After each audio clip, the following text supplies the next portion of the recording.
자, 지성파 어떤 얘기야? 지성 이게 아니라 그 지성파는 어떤 사람이야? 지성파 뭐 같냐고.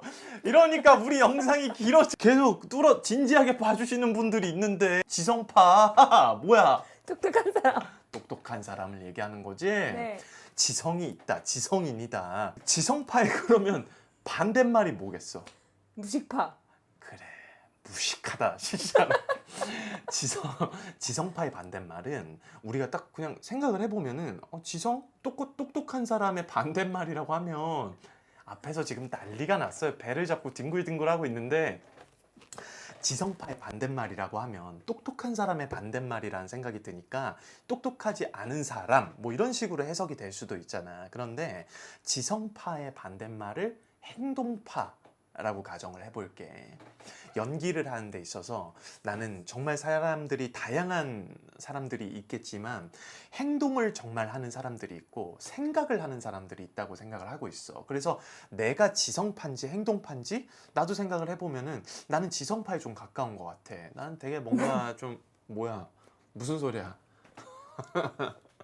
여러분들은 어떠세요? 내가 연기를 딱 할 때 난 대사 딱 보고 바로 일단 해보고 거기에서 느껴지는 거를 바꾸는 편인지, 아니면은 나는 철저하게 분석을 하고 나서 거기에 대해서 행동으로 좀 옮겨보는 편인지, 이게 뭐가 맞고 뭐가 틀리고 이런 거는 존재하지 않는 것 같아. 근데 다만 뭐든지 밸런스가 중요하다는 거잖아. 내가 너무 생각을 하다 보고 분석만 하다 보니까 무언가를 표현하는 데 있어서, 행동하는 데 있어서 조금 뭔가 좀 불편하고 어려움이 있고, 사람들 앞에 나서는 데 있어서 좀 뭔가 좀 그럴 때가 있다거나, 혹은 내가 너무 행동으로만 하다 보니까 내가 지금 분석한 것들이 맞게 표현된 건지 여기에 대해서 잘 모르겠는 부분들이 있다면, 이거는 어느 정도 밸런스를 조절하는 것들이 좀 필요하다라는 생각이 드는데, 주로 이제 우리는 분석에 대한 이야기들을 많이 하기 때문에 여기서 함정에 하나 걸리면 안 되는 게, 분석을 해놓고 연기를 하면은 표현이 자연스럽게 될 거야 라는 함정에 빠지면 안 돼. 분석은 다른 거고 표현은 또 다른 거야. 우리가 분석을 했으면 그거를 표현하는 데 있어서 자연스럽게 될 거라고 생각을 하는데 그렇지 않다는 거지. 우리는 삶을 살아가는 데 있어서 내가 바로 받은 거에 대해서 반사적으로 행동하는 것들이 자연스러운데, 가끔은 그것들로 인해서 오해를 불러일으키기도 해. 흔히 말하는 뭐 영혼이 없이 대답을 한다거나 뭐 그런 것들. 그냥 진짜로 그렇게 영혼 없이 대답을 한 것들도 있을 수도 있는데, 진짜 그냥 대답을 해준 건데 뭐 영혼이 없다거나 뭐 이렇게 느껴질 수도 있다는 거지. 근데 인물을 표현한다라고 하는 거는, 이건 내가 나중에 다시 한번 얘기를 할게. 인물은 나하고 같은 사람이야, 다른 사람이야? 다른 사람. 철저하게 다른 사람이고, 이 사람이 나랑 다르구나 라고 하는 거를 먼저 받아들이는 거에서부터 시작을 해야 되는데, 이 사람에 대해서 분석을 했다라고 해서 그 사람으로 내가 표현이 된다? 이거는 말이 안 된다고 생각해 나는. 그 사람이 표현할 것 같은 거를 그 사람을 분석해 놓은 것들로 만들어 나가야 되는 작업이 있어야 되거든. 그래야지 그 사람의 걸음걸이나 그 사람의 습관이나 그 사람의 말의 뉘앙스나 그 사람이 뭐 어떤 호흡을 사용한다거나 그런 것들을 다 우리가 행동 양식을 따로 만들어낼 수가 있단 말이야. 그게 언어적인 것이든 비언어적인 것이든지 간에. 그리고 그 언어적인 것과 비언어적인 것들이 내가 호흡이라고 하는 내 감정의 초대장을 통해서 그 두 가지를 맞물려서 사람들한테 보내주는 거란 말이지. 네. 그렇게 초대를 한다는 말이 되는 거야. 그런데 여기에서 우리가 많이 헷갈려 하는 게, 이거 분석은 나 이렇게 했는데 왜 이게 표현이 잘 안 되지? 다른 영역이니까.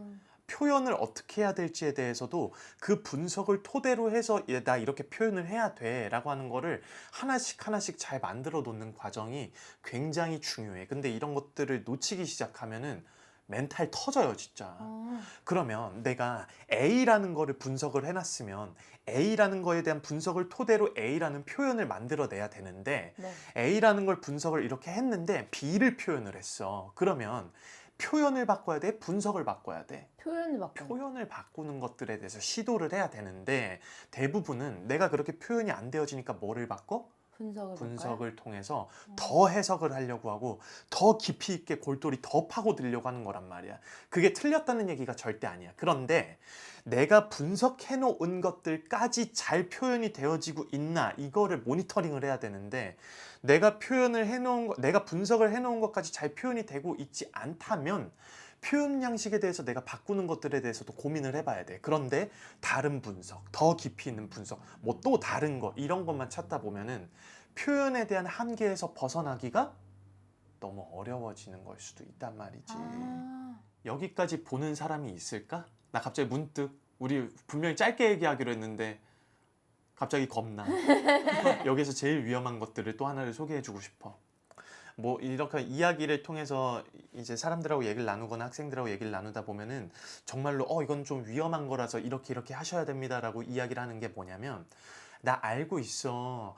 혹은 나는 이거를 알고 나서 이렇게 해볼 수 있을 것 같아. 혹은 난 내가 머리로 일단 이해를 해보고 나서 이거를 할 수가 있을 것 같아 라고 이야기하는 것들을 내가 종종 들을 수가 있어. 네. 자, 근데 여기에서도 마찬가지야.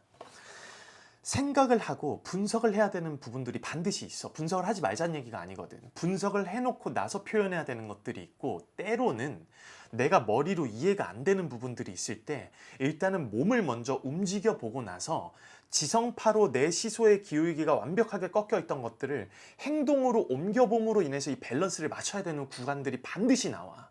이거를 내가 운동으로 예를 들어 줄게. 철봉 운동을 내가 가르쳐 줘야 돼. 그런데 철봉 운동을 한 번도 해보지 않은 사람이야. 그러면 일단 어떻게 가르쳐 주는 줄 알아? 근육을 어떻게 써야 됩니다. 그러면 그 사람이 이해할까? 몰라요. 그래, 당연히 모른다는 거지. 그래서 일단은 이 사람은 머리로 이해하는 것들이 아니라 몸으로 수행을 해봐야 되잖아. 네. 내가 어떤 자극에 집중을 해서 그 자극이 일어나기 위한 운동 에너지를 만들어내야 되는 거잖아. 그래야 그 자극이 일어나잖아. 근데 그 자극이 이 사람이 뭔지 몰라. 그러면 일단은 동작들을 수행을 해보고 난 다음에 나타나는 자극을 경험해보는 일들을 해봐야 돼. 그래서 철봉에 매달려 있으라 그래. 그렇게 매달린 다음에 등으로 당기세요 이러면 등으로 당길 수 있을까? 아니요. 못 당겨. 팔로 다 당기고 막 이래. 근데 며칠 동안 이렇게 매달려만 있잖아? 그러면 등에 대한 느낌이 오기 시작해. 진짜로 이렇게 가르쳐줘요. 철봉 이렇게 처음부터 턱걸이 이렇게 알려줄 때 어깨 딱 이렇게 뺀 다음에 매달려 있으라고 알려줘. 그러면 등으로 자극이 오기 시작하거든.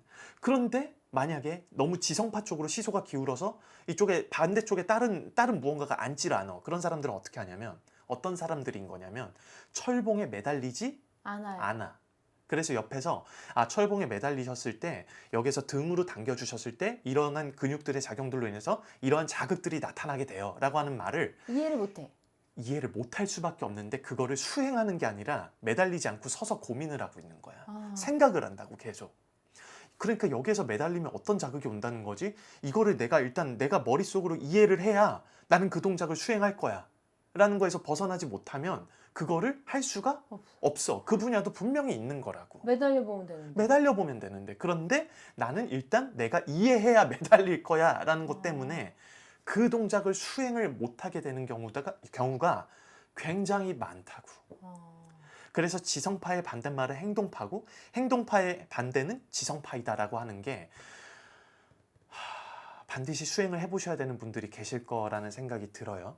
이것들을 통해서 여러분들이 밸런스를 잘 잡아보셨으면 좋겠고, 분석을 통해서 해야 되는 것들이 있고 여기에 대해서 계속 나는 이해를 해야지 할 수 있어. 그러니까 이게 이해가 안 되니까 행동하는 것보다 나는 분석을 더 할 거야 라고 고민을 하다 보면 그거 걱정으로 바뀌어요. 풀리지가 않거든. 표현이 계속해서 똑같이 반복이 되고 있으니까. 그러다 보면 시간을 많이 들일 때 내가 분석을 하는 걸로 시간을 많이 들이던 사람이 점점 어떻게 되냐면 걱정이랑 염려하는 시간들로 시간이 더 쌓이게 돼. 그러니까 뭘 더 표현할 수가 없어. 사람들이 막 이렇게 볼 것 같고 똑같은 피드백만 계속 받으니까 위축되고 주눅든단 말이야. 그러니까 뭘 시도하는 데 있어서 더 어려워지는 경우들이 여러분 생각하시는 것보다 생각보다 되게 많아요. 이런 분들이. 그래서 나한테 좀 적용이 되는 얘기 같아 라고 생각이 드시는 분들은 오늘 제가 해드린 얘기를 꼭 기억하셔서 한번 이 시소의 기울기를 한번 바꿔보시는 건 어떨까 라는 생각이 듭니다. 도움이 되셨으면 좋겠습니다. 너무 도움이 될 것 같아요. 네. 자, 그럼 축하합니다. 합격입니다.